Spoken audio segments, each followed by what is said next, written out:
Bismillahirrahmanirrahim. Assalamualaikum warahmatullahi wabarakatuh. Saudara pemirsa channel terpilih MTA TV dimanapun Anda berada, puji syukur Alhamdulillah senantiasa kita panjatkan kehadirat ilahi Rabbi Allah SWT atas genap karunia nikmat dan juga rahmat untuk kita semua di perjumpaan awal aktivitas pagi hari ini.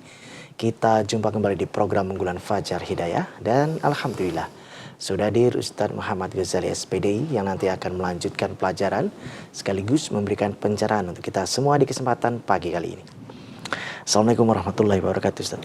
Waalaikumsalam warahmatullahi wabarakatuh. Kabar baik dan sehat pagi ini Ustaz? Alhamdulillah baik. Alhamdulillah baik, terima kasih. Dan pemirsa nanti bisa bergabung bersama kami di line telepon 0271 679 3000. SMS ataupun di WA kami di 08 11 255 3000. Segera kita simak pelajaran kita pagi ini. Silakan Ustaz. Bismillahirrahmanirrahim. Assalamualaikum warahmatullahi wabarakatuh. Alhamdulillahirabbil alamin. Alladzi arsala rasulahu bil huda wa dinil haqq liyudhhirahu 'ala ad-dini kulli walau karihal kafirun walau karihal munafiqun walau karihal musyrikun. Asyhadu an la ilaha illallah wahdahu la syarikalah wa asyhadu anna Muhammadan abduhu wa rasuluh. Allahumma salli wa sallim wa barik ala Muhammad wa ala alihi wa sahbihi ajmain. Qala Allah Ta'ala fi kitabihil karim, a'udzu billahi minasyaitonir rajim. Ya ayyuhalladzina amanu taqullaha haqqa tuqatih wa la tamutunna illa wa antum muslimun. Wa qala fi ayatin ukhra wa tazawwadu fa inna khairaz zadi taqwa. Alhamdulillah, senantiasa kita selalu memanjatkan puji dan syukur kehadirat Allah Subhanahu wa Ta'ala, bahwa Allah masih mencurahkan, melimpahkan nikmatnya kepada kita semuanya. Tentunya kita sebagai hamba Allah yang ulul albab, yang bisa menggunakan akal pikirannya, akan bersyukur kepada Allah. Karena hakikatnya kebaikan syukur itu akan kembali kepada dirinya sendiri. La in syakartum la azidannakum wa la in kafartum inna azabi lasyadid. Jika kamu bersyukur kepada Allah, niscaya Allah akan menambah kenikmatan kepada kamu, kepada kita semuanya. Sebaliknya, apabila kita kufur atau tidak mau bersyukur alias mengingkari nikmat-nikmat Allah, maka siksa Allah itu sangat pedih. Wa may yashkur fa innama yashkuru li nafsih. Barang siapa yang bersyukur, kebaikan syukur itu akan kembali kepada dirinya sendiri.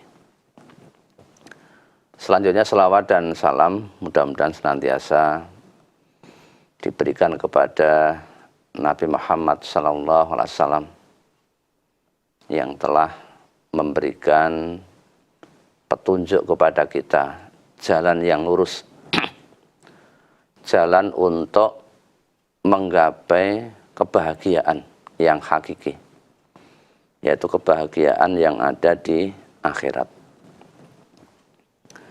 Selanjutnya, para pemirsa dan juga para pendengar radio rahimakumullah, Allah SWT berfirman di surat An-Nisa nomor surat 4 ayatnya 58. A'udzu billahi minasyaitonir rajim. Innallaha ya'murukum an tu'addul amanati ila ahliha Wa idza hakamtum bainan nasi an tahkumu bil adl. Innallaha ni'ma ya'idzukum bih. Innallaha kana sami'an basira. Innallaha ya'murukum. Sesungguhnya Allah menyuruh kamu semuanya. Ini merupakan perintah Allah. Perintah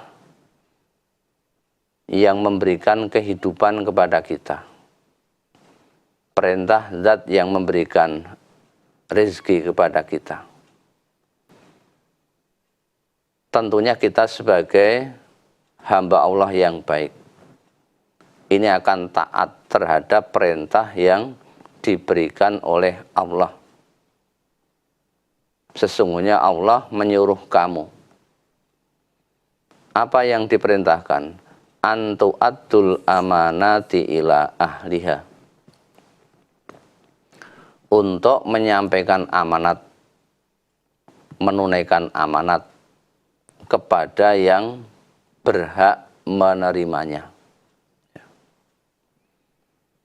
Jadi amanat ini macamnya banyak sekali, ya. Kalau kita perinci satu persatu. Kemudian wa idza hakamtum bainan nas, dan juga menyuruh kita semuanya apabila menetapkan hukum di antara manusia supaya antahkumu bil adl, supaya kamu menetapkan dengan adil. Jadi menetapkan suatu keputusan sesuai dengan fakta yang ada. Innallaha ni'ma ya'idzukum bih. Sesungguhnya Allah memberi pengajaran yang sebaik-baiknya kepadamu.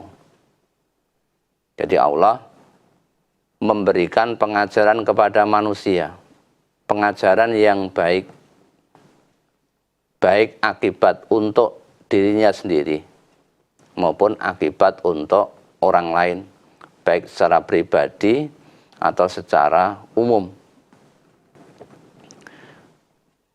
Innallaha kana sami'an basira. Sesungguhnya Allah Maha mendengar lagi Maha melihat apa yang kita lakukan, apa yang kita kerjakan. Apakah kita termasuk orang-orang yang menyampaikan amanat atau menunaikan amanat dengan baik, atau apakah kita termasuk orang-orang yang menetapkan hukum di antara manusia dengan seadil-adilnya. Maka tentunya para pemirsa dan juga para dengar radio rahimakumullah, kita harus paham apa perbedaan, ya, antara amanat dan tanggung jawab. Ini harus kita pahami dulu. Kalau kita paham, tentunya kita akan bisa melaksanakan apa yang Allah menyuruh tadi. Kita diperintahkan oleh Allah. Amanat itu adalah tanggung jawab yang harus dijalankan dengan kejujuran dan keadilan. Hakikatnya berbeda dengan jabatan. Jabatan itu adalah posisi atau kedudukan dalam organisasi atau pemerintahan. Ini sudah beda, ya. Kemudian yang kedua, amanat itu hakikatnya adalah beban yang harus dipertanggungjawabkan di dunia dan di akhirat. Sementara jabatan ini bisa kadang-kadang menjadi satu bentuk ambisi yang dikejar demi kepentingan pribadi atau kepentingan kelompok. Jadi perbedaannya sangat jauh. Ya. Kemudian amanat ini diberikan kepada orang yang berhak dan ada kemampuan. Ini amanat. Sementara jabatan bisa saja diberikan karena faktor-faktor tertentu. Ya. Bisa jadi karena faktor politik, memberikan jabatan kepada orang yang sebetulnya tidak mampu atau tidak punya kapasitas. Bisa jadi dipaksakan. Ini karena kepentingan politik atau mungkin nepotisme, karena kepentingan kekeluargaan atau pertemanan atau hubungan dekat, atau juga karena kekuasaan. Ya. Kemudian kalau amanat tujuannya adalah untuk kesejahteraan umat dan keadilan. Sementara jabatan ini bisa digunakan untuk kepentingan pribadi jika tidak dijalankan dengan amanat tadi. Maka kalau kita memandang sesuatu itu menjadi pandangan yang salah, hasilnya pun nanti juga akan menjadi salah, ya. Menjadi tidak baik. Karena amanat tadi, kalau kita perinci satu persatu sebagai ciri-cirinya tadi, ya, ini satu bentuk tanggung jawab. Bukan saja tanggung jawab di hadapan manusia, tapi juga tanggung jawab di hadapan Allah Subhanahu wa ta'ala. Maka tadi Allah memerintahkan untuk menyampaikan amanat kepada orang yang berhak menerima. Nah, hakikatnya kita semuanya ini termasuk orang-orang yang mendapatkan amanat sesuai dengan posisi kita masing-masing. Kullukum ra'in wa kullukum mas'ulun an ra'iyatihi. Setiap kamu itu adalah pemimpin yang diberikan amanat. Wa kullukum mas'ulun an ra'iyatihi. Dan setiap pemimpin tadi akan diminta pertanggungjawaban. Apakah pemimpin di dalam rumah tangga, atau pemimpin di suatu kampung atau desa, atau di pemerintahan, atau di organisasi atau yayasan. Ini semuanya mengemban tanggung jawab yang luar biasa, yang pasti nanti akan diminta tanggung jawab oleh Allah Subhanahu wa ta'ala, tidak akan dibiarkan. Tetapi kalau itu dipandang sebagai suatu kedudukan atau jabatan, dan dia tidak mikir bahwa nanti akan diminta tanggung jawab, maka akan menjadi rusak. Ya. Banyak melakukan tadi yang namanya konflik kepentingan. Karena kepentingan politik, sehingga jabatan yang sebetulnya itu merupakan amanah diberikan kepada orang-orang yang kadang-kadang tidak memiliki kemampuan, tidak memiliki kapasitas, dipaksakan, ya. Karena mengejar sesuatu, mengejar kedudukan, baik secara pribadi maupun secara keorganisasian atau karena partai. Ini kadang-kadang yang kurang dipahami, atau karena nepotisme, ya, diberikan kepada orang-orang dekatnya, kepada keluarganya, ya. Padahal amanat atau tanggung jawab termasuk dalam hal dakwah ini merupakan amanat dari Allah. Kalau seseorang ditunjuk sebagai pemimpin misalnya, maka dia betul-betul melaksanakan amanat sesuai dengan apa yang telah diperintahkan oleh Allah. Nabi kita Nabi Muhammad SAW, jangan dikira ketika zaman dulu ini tidak ada orang-orang yang meminta jabatan. Ya. Ini juga ada. Tetapi hal itu Nabi memberikan contoh. Ya. Misalnya kepada siapa? Kepada Abu Dzar. Ya. Sampai beliau bersabda, wahai Abu Dzar, sesungguhnya engkau ini lemah. Sedangkan jabatan itu adalah suatu amanah. Dan nanti pada hari kiamat, ia akan menjadi kehinaan dan menjadi penyesalan kecuali bagi orang-orang yang mengambilnya dengan benar dan menunaikan kewajiban tersebut. Ya. Ini jabatan atau posisi itu merupakan amanat. Nah, kadang-kadang ada pihak keluarganya ketika diberikan amanat itu ikut cawe-cawe. Ya.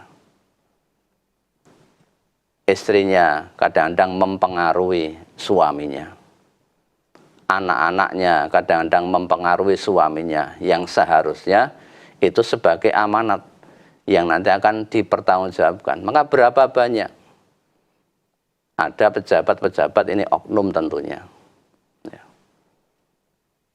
Ketika menunaikan amanat tadi, ada rekening-rekening yang diberikan kepada istrinya dalam hal mungkin money laundry.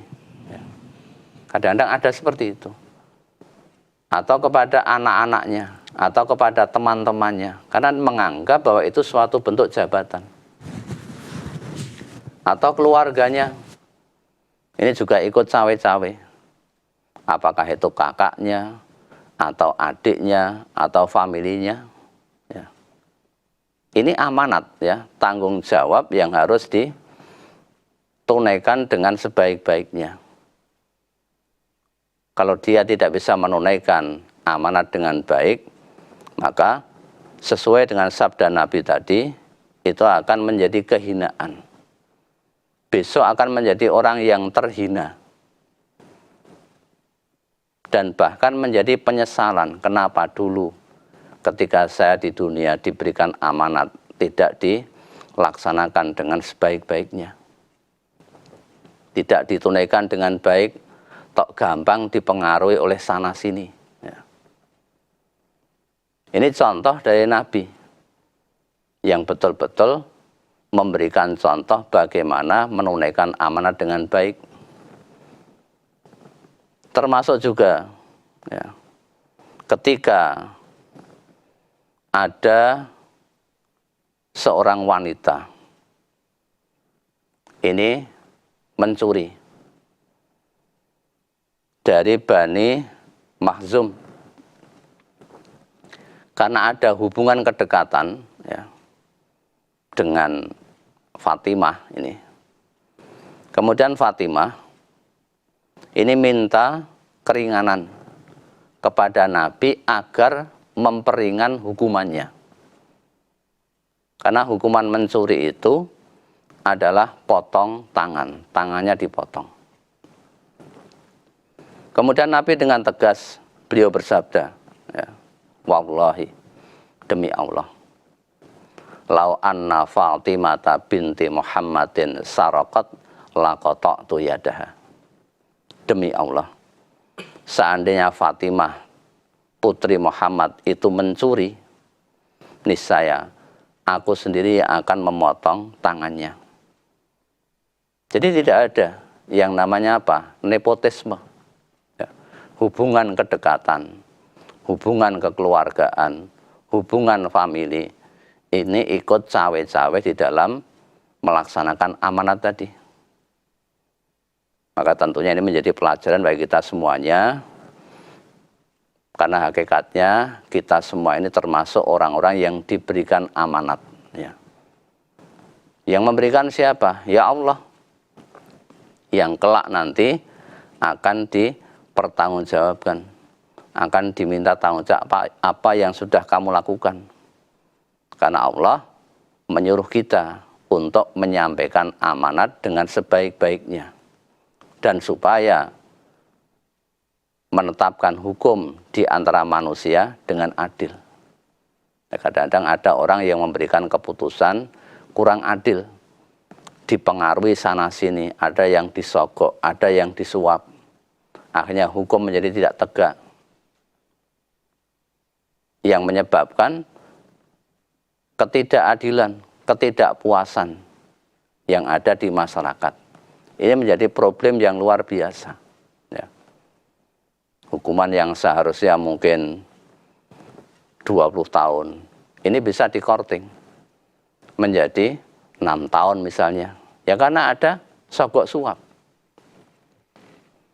Harusnya yang dihukum 20 tahun malah dijatuhkan vonis bebas. Ini kan hal-hal yang menyebabkan rusaknya, ya, rusaknya tatanan kehidupan. Maka Nabi kita juga bersabda, "Idza dzuji'atil amanatu fantadhiris sa'ah." Apabila amanat itu disia-siakan, tidak ditunaikan dengan baik, maka fantadhiris sa'ah. Tunggulah kehancurannya, tunggulah kerusakannya. Apa itu idza dzuji'atil amanah fantadhiris sa'ah? Apabila amanat itu tidak diberikan kepada orang-orang yang berhak untuk menerimanya, maka ya tunggulah saat kehancurannya. Idza wussidal amru ila ghairi ahlihi fantadhiris sa'ah. Apabila suatu urusan itu dipegang oleh orang yang bukan ahlinya, maka tunggulah kehancurannya. Ketika dia tidak ahli, maka ketika menetapkan suatu hukum, dia tidak akan menetapkan dengan adil, ya, karena bukan ahlinya. Akhirnya dia menyelisih amanat yang diberikan kepadanya. Ya, mudah-mudahan ini bermanfaat untuk kita semuanya dalam menjalani kehidupan kita di dunia ini. Ya. Ya. Baik, pemirsa, kami harapkan Anda bisa bergabung bersama kami di line telepon 02716793000 ataupun di SMS dan WA kami di 08112553000. Namun sebelumnya kita akan simak beberapa informasi dalam rangkaian jeda pariwara berikut ini.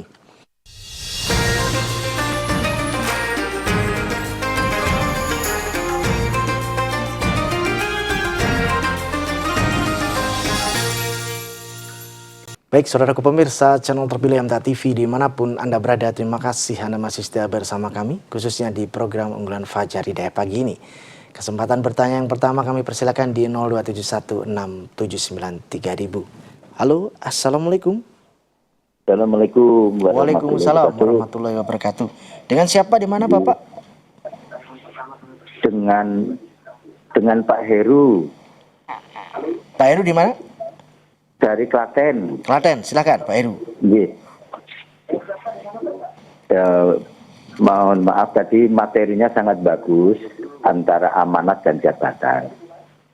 Iya. Antara amanat dan mohon tadi diulang Pak tentang amanat itu apa dan jabatan. Karena masyarakat sekarang itu belum bisa membedakan antara amanat dan jabatan, sehingga dalam pelaksanaannya tidak amanah. Yang awal-awal Bapak tadi bagus sekali. Apa itu amanat, apa itu jabatan. Nah ini sering Bapak, karena ini sangat fundament betul untuk seluruh bangsa Indonesia dan seluruh umat manusia yang ada di bumi ini. Matur nuwun sangat besar. Kami dari Klaten, Pak Heru Marianto, saking Gayamprit, dengan Pak Tri, saya masuk di Klaten Selatan, masuk grupnya Pak Tri. Salam untuk Pak Tekno, bersama dari Telkom. Salam untuk Pak Tekno. Saya pensiunan Telkom. Assalamualaikum. Waalaikumsalam warahmatullahi wabarakatuh. Sembah nuwun, pengendang, sukses selalu. Oke, kami ulangi, Bapak, barangkali tadi sebenarnya mau saya buat PowerPoint tapi belum sempat sehingga bisa disaksikan di layar. Ya. Perbedaan antara amanah dan jabatan. Ya. Memang ini beda jauh. Amanah itu yang pertama sebagai tanggung jawab yang harus dijalankan dengan kejujuran dan keadilan. Ini amanah. Karena yang memberikan amanah ini hakikatnya adalah Allah. Ya. Nah, tadi ayatnya kan juga dikatakan innallah ya'murukum an tu'addul amanati ila ahliha tadi. Allah memerintahkan, menyuruh kamu untuk apa? Ya. Untuk menyampaikan atau menunaikan amanat kepada yang berhak menerimanya. Ya. Ini tanggung jawab yang harus dijalankan dengan kejujuran dan keadilan. Kalau jabatan itu adalah posisi atau kedudukan dalam suatu organisasi atau pemerintahan.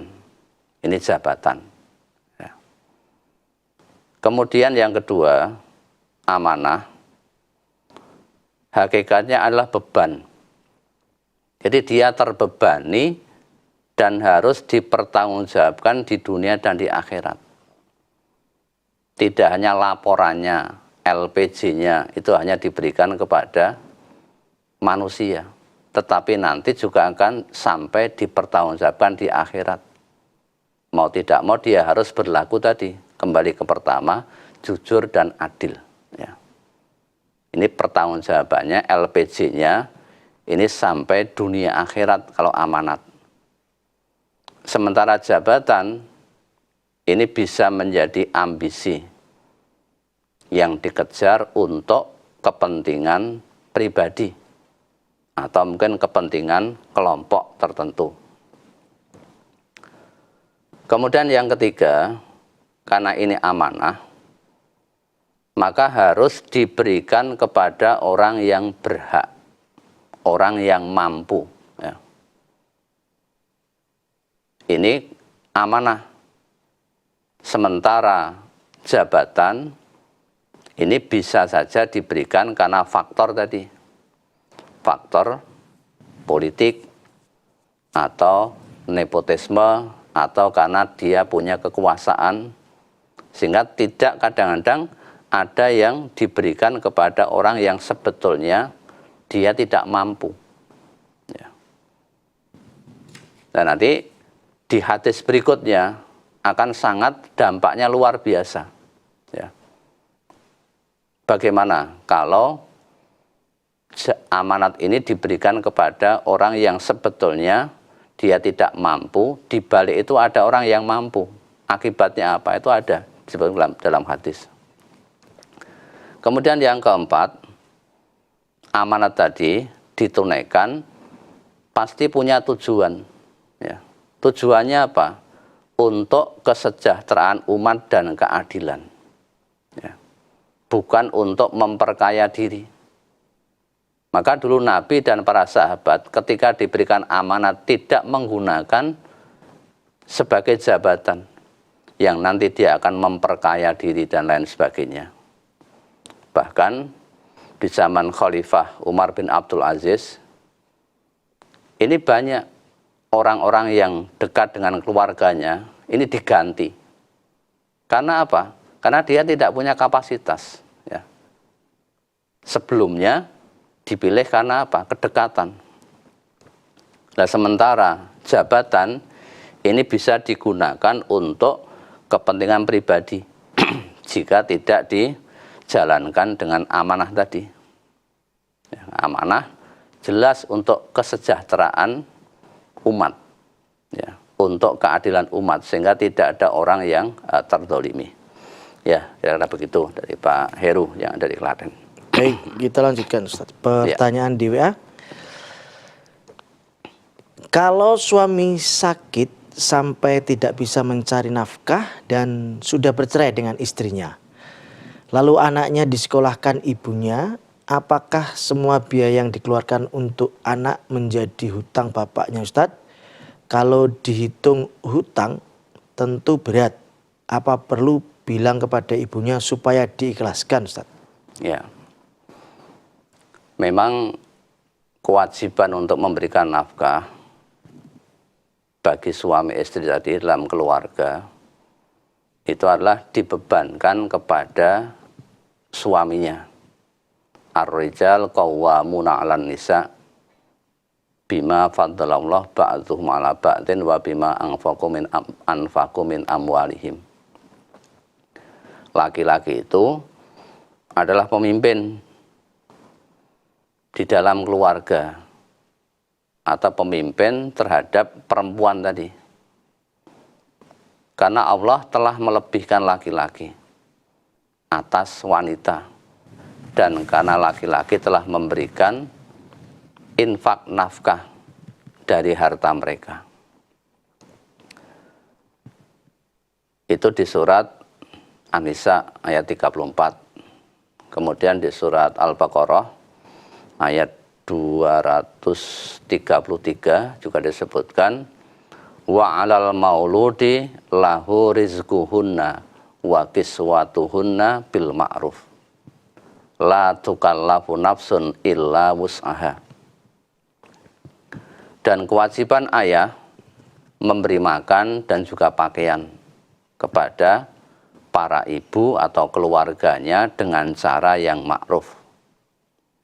Kemudian ditutup atau dilanjutkan dengan la tukallafu nafsun illa wus'aha. Seseorang tidak dibebani melainkan menurut kadar kesanggupannya. Dalam kasus tadi ada suami istri yang sudah punya anak kemudian bercerai. Pada posisi itu suami dalam keadaan sakit, ya. Misalnya sakit kecelakaan yang menyebabkan lumpuh misalnya, sehingga dia tidak bisa berusaha. Memang biaya tadi, anak sekolah tadi, itu pada awalnya itu menjadi tanggung jawab bagi bapaknya. Tetapi dalam kondisi yang demikian, tentunya Allah sudah memberikan rambu-rambu la tukallafu nafsun illa wus'aha. Seorang tidak akan dibebani melainkan kadar kesanggupannya. Walaupun tadi awalnya dikatakan wa 'alal mauludi lahu rizquhunna wa kiswatuhunna bil ma'ruf. Ini pada posisi normal. Posisi ketika dia sanggup untuk bekerja. Tetapi kalau tidak mampu untuk bekerja, Allah saja juga tidak memberikan beban. Maka tentunya ibunya tadi kan sudah bisa untuk membiayai anaknya sekolah. Tentunya ya terus jangan dianggap sebagai hutang, ya, kasihan. Ya bagaimanapun kondisinya, dulu misalnya suaminya tadi, saya yakin juga ada kebaikan-kebaikan yang dilakukan. Nah ketika sakit, nah terus jangan disia-siakan. Kadang-kadang ada kejadian yang seperti itu. Sehingga ada pepatah, habis manis sepah dibuang. Geleme nek kur penak tok. Ya, maunya kalau dalam hal yang enak. Tetapi ketika susah, ini kadang-kadang ditinggal, disia-sia, ya, tidak dianggap, ini jangan sampai terjadi. Itulah kebaikan dalam agama kita, agama Islam. Ya. Baik, masih ada kesempatan, kami persilakan kembali di line telepon. Halo, assalamualaikum. Halo, assalamualaikum. Halo, assalamualaikum. Waalaikumsalam warahmatullahi wabarakatuh. Ya, dengan Bapak siapa di mana? Dan Bapak Subono di Ngawi. Pak Subono di Ngawi, silakan. Ya, Assalamualaikum Pak Ustaz.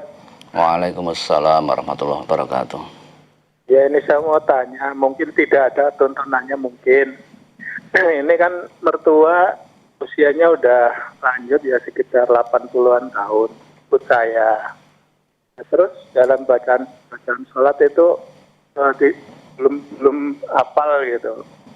Nah terus saya ngajak diajarin juga kan susah. Jadi saya ajak sholat bersama dan ngikutin bacaan saya. Bacaan saya itu dari takbiratul ihram sampai salam itu saya baca jahar, karena kalau nggak dibaca jahar itu pasti nggak bisa membacanya.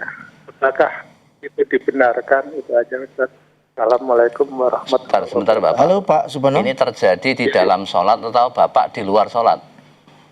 Di dalam sholat. Oh, di Jadi saya dalam. baca umpamanya kayak maghrib, isya, subuh. Nah itu saya baca jahar. Itu aja. Iya. Apakah dibenarkan? Jadi Bapak Mungkin sebagai imam ya? Ya, sebagai imam. Jadi saya sebagai imam dan mertua saya sebagai makmum. Oke. Ya, itu aja Ustaz. Ya. Assalamualaikum warahmatullahi wabarakatuh. Waalaikumsalam warahmatullahi wabarakatuh. Ini mertua umurnya sudah 80 tahun. Ya kan 80 tahun mungkin sudah mulai ada lupa-lupa ingat. Namanya sudah pikun ya. Ada ardalil umur.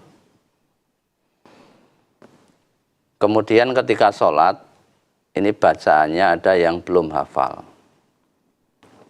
Lah, apakah boleh sholat sambil mengajari bacaan sholat? Ya.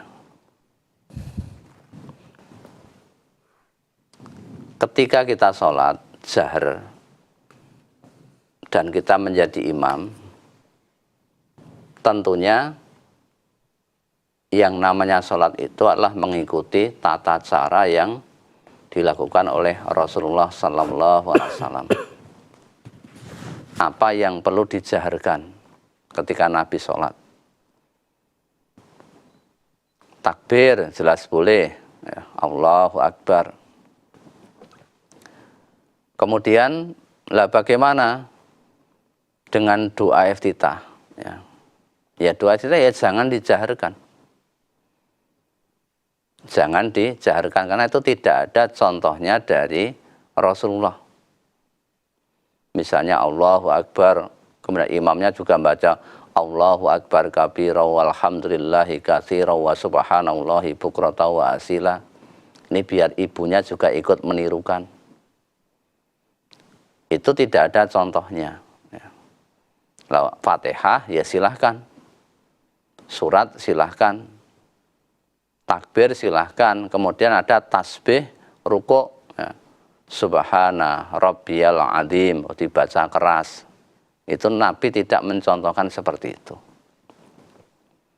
Tentunya hal itu bisa dilakukan di luar sholat, diajari. Lah ketika ibu tadi memang lupa dan tidak membaca, insya Allah Allah sudah mengampuni. Karena di waktu belum lupa-lupa tadi insya Allah bisa. Idza amartukum bisyai'in atau bi amrin fa'tu minhu mastata'tum. Apabila kamu diperintahkan untuk mengerjakan sesuatu, maka laksanakan semaksimalnya. Memang semaksimalnya seperti itu. Ya, kadang-kadang lupa, kadang-kadang ingat. Insya Allah Allah lebih mengetahui tentang kondisi hambanya tadi. Ya. Baik Ustaz, sekiranya sudah di penghujung perjumpaan pagian ini, ada yang bisa sampaikan sebagai nasihat, silakan Ustaz. Ya. Baik kepada para pemirsa dan juga para pendengar radio yang mudah-mudahan dirahmati oleh Allah. Quran ini betul-betul memberikan bimbingan. Hudiya ila siratim mustaqim. Memberikan bimbingan, memberikan petunjuk kepada jalan yang paling lurus. Inna hadzal Qur'an yahdi lillati hi aqwam. Sesungguhnya Al-Quran ini memberikan petunjuk, memberikan arahan kepada jalan yang paling lurus. Allah yang menciptakan manusia, Allah yang menciptakan tatanan kehidupan yang ada di dunia ini. Segala permasalahan yang ada, ini bisa diselesaikan dengan buku petunjuk tadi, yang namanya kitab suci Al-Quran, dalam hal apapun. Dalam masalah kemasyarakatan, dalam masalah pemerintahan, dalam masalah hukum, ekonomi, sosial, politik, ya, bahkan hankam, pertahanan keamanan. Itu semuanya ada dalam Quran. Sudah cukup dengan satu kitab itu. Tidak butuh kitab yang lain. Termasuk dalam meletakkan dasar-dasar pemerintahan. Kalau memakai ayat ini, kan sudah cukup. Innallah ya'murukum an tu'addul amanati ila ahliha. Sesungguhnya Allah memerintahkan, menyuruh kepada kamu semuanya, siapa saja. Untuk apa? Untuk menyampaikan amanat, menunaikan amanat kepada orang yang berhak menerimanya. Ya. Dan juga menyuruh kamu, wa idza hakamtum bainan nas antahkumu bil adl. Apabila menetapkan suatu hukum, memberikan keputusan, silahkan diputuskan dengan adil. Ini pasti akan menjadi sejahtera, karena tidak ada pihak-pihak yang terdolimi. Dulu Ali pernah kehilangan baju besi, padahal Ali itu saat itu menjadi apa?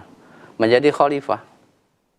Ketika diajukan ke pengadilan, karena Ali ini tidak punya bukti, ya, tidak punya saksi. Saya punya saksi, siapa? Anak saya tidak bisa. Kok anak sebagai saksi? Mesti membela bapaknya.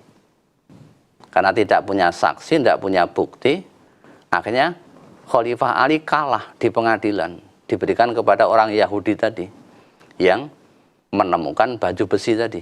Ya. Inilah tegaknya hukum dalam Islam. Tidak pandang bulu apakah itu sebagai keluarga atau bukan. Ketika di mata hukum, maka semuanya kedudukannya adalah sama.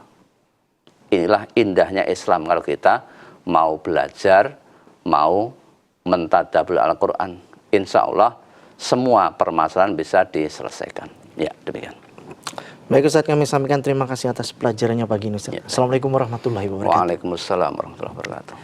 Baik saudaraku pemirsa channel terpilih MTA TV dimanapun Anda berada, demikian tadi telah kita simak dan ikuti bersama program unggulan Fajar Hidayah pagi ini.